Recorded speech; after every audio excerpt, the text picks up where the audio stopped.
परिश्रम करना पड़ता है, रात दिन दौड़ना पड़ता है, अलग अलग लोकेशन को कवर करना पड़ता है। तो आप लोगों ने भी बहुत कष्ट उठाया है। मैं आशा करता हूं कि मीडिया जगत के सभी साथियों का स्वास्थ्य अच्छा रहा होगा और पिछले एक आध सप्ताह का जो विराम मिला है उसके कारण भी अब आप फ्रेश होकर के फिर से मैदान में आए होंगे। तो 18वीं लोकसभा, और वैसे भी हमारे यहाँ व्यक्ति के जीवन में 18वीं इसका बड़ा महत्व होता है। एक नए कालखंड में प्रवेश करता है टीनेज समाप्त करके। ये 18वीं लोकसभा एक प्रकार से नई ऊर्जा, युवा ऊर्जा और कुछ कर गुजरने के इरादे वाली ये लोकसभा है। और आजादी का अमृत महोत्सव के बाद का ये पहला चुनाव है। और एक प्रकार से ये वो 25 वर्ष हैं जो हमारे अमृतकाल के 25 वर्ष हैं, और जो 2047 देश जब आजादी की शताब्दी मनाता होगा, एक प्रकार से उन सपनों को साकार करने का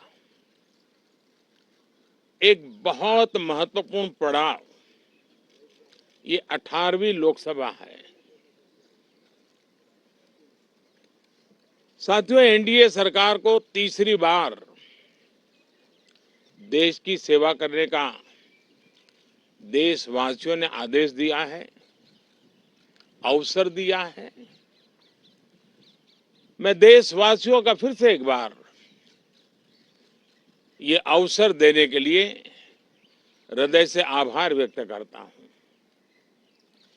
और मैं देशवासियों को विश्वास देता हूं कि पिछले 2 टर्म में जिस गति से देश आगे बढ़ा है, समाज के हर क्षेत्र में परिवर्तन साफ साफ नजर आ रहा है।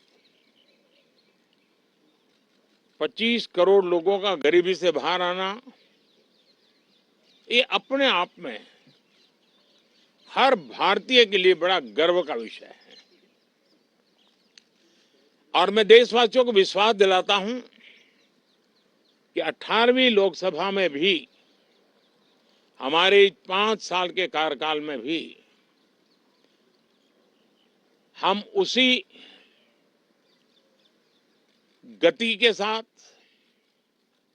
उतने ही समर्पण भाव से देश की आशा आकांक्षाओं को पूर्ण करने में कोई कमी नहीं रखेंगे। आज सुबह एनडीए की मीटिंग हुई थी। एनडीए के सभी साथियों ने मुझे फिर से एक बार इस दायित्व के लिए पसंद किया है, और सभी एनडीए के साथियों ने राष्ट्रपति जी को इसकी जानकारी दी। और राष्ट्रपति जी ने मुझे अभी बुलाया था और मुझे प्रधानमंत्री डेजिग्नेटेड के रूप में काम कर एक नियुक्ति दी है, और मुझे शपथ समारोह के लिए और मंत्रिपरिषद के सदस्यों के सूची के लिए उन्होंने सूचित किया है। मोटे तौर पर मैंने राष्ट्रपति जी को कहा है कि हमें 9 तारीख शाम को सुविधा रहेगी। अब बाकी डिटेल तो राष्ट्रपति भवन वर्कआउट करेगा और हम तब तक मंत्रिपरिषद की सूची राष्ट्रपति जी को सुपुर्द करेंगे। उसके बाद शपथ समारोह होगा। साथियों, सरकार एनडीए की एक प्रकार से एनडीए 1, एनडीए 2 और एनडीए 3 ये एक निरंतरता है और हमारे संकल्पों को लेकर के, सुशासन के प्रति हमारी प्रतिबद्धता को लेकर के और देश के सामान्य जन के सपनों को पूरा करने के प्रयास के रूप में इस निरंतरता को हम और अधिक ऊर्जा के साथ और अधिक व्यापक विजन के साथ आगे बढ़ाएंगे और समय सीमा में लक्ष्यों को प्राप्त करने का हमारा प्रयास रहेगा। 2014 में मैं बहुत नया था। मुझे अब एक लंबे समय तक इस कार्य का अनुभव मिला है, हमारी टीम को अनुभव मिला है और इसलिए हमारे लिए अब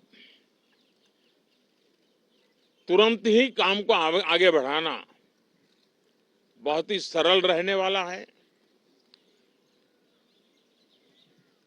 और इस अनुभव का लाभ भी देश की सेवा करने में मिलने वाला है। इन 10 साल के कार्यकाल के दरमियान भारत की वैश्विक जो छवि बनी है, दुनिया के लिए एक विश्व बंधु के रूप में भारत उभरा है, इसका मैक्सिमम एडवांटेज अब शुरू हो रहा है और मुझे पक्का विश्वास है ये 5 वर्ष वैश्विक परिवेश में भी भारत के लिए बहुत उपयोगी होने वाले हैं। दुनिया अनेक संकटों से गुजर रही है, अनेक तनावों से गुजर रही है, अनेक आपदाओं से गुजर रही है। ऐसी विकट परिस्थिति दुनिया ने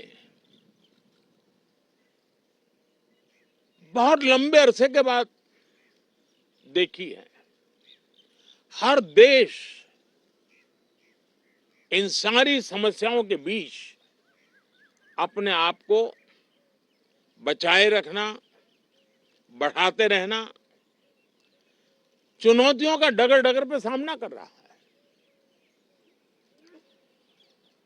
हम भारत वाले लोग, हम भारतवासी खुद नसीब हैं कि इतने बड़े संकटों के बावजूद भी हम आज विश्व की सबसे तेज गति से बढ़ने वाली इकोनॉमी के रूप में जाने गए हैं। ग्रोथ के विषय में भी दुनिया में हमारी वाहवाही हो रही है। अब एक स्टेबल गवर्नमेंट मिलने के कारण